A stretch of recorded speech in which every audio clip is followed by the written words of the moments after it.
Умар Джашуевич Алиев – общественный и государственный деятель, один из основоположников карачаево-балкароведения, создатель азбуки карачаево-балкарского языка и автор первого системного описания грамматического строя карачаево-балкарского языка. Родился в ауле Карджур в многодетной семье в 1895 году. Обучался в различных учебных заведениях Карачая, Кабарды, Балкарии.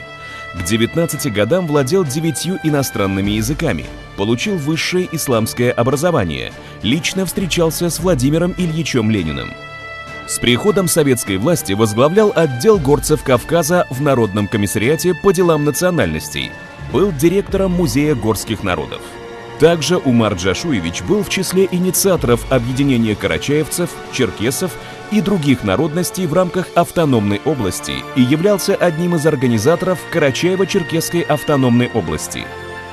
Умар Алиев известен как ученый, автор нового карачаевского букваря, Карачаево-Балкарского русского словаря, книги «Карачай».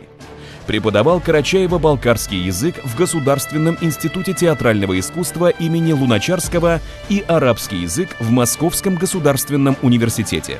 В 1937 году был арестован по клеветническому обвинению и расстрелян. В 1957 году он был посмертно реабилитирован.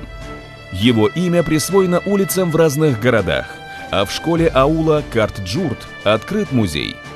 Имя Умара Алиева присвоено Карачаево-Черкесскому государственному университету. Постановлением городской администрации Кисловодска от 10 июля 1997 года Умару Алиеву присвоено звание «Почетный гражданин города Кисловодска».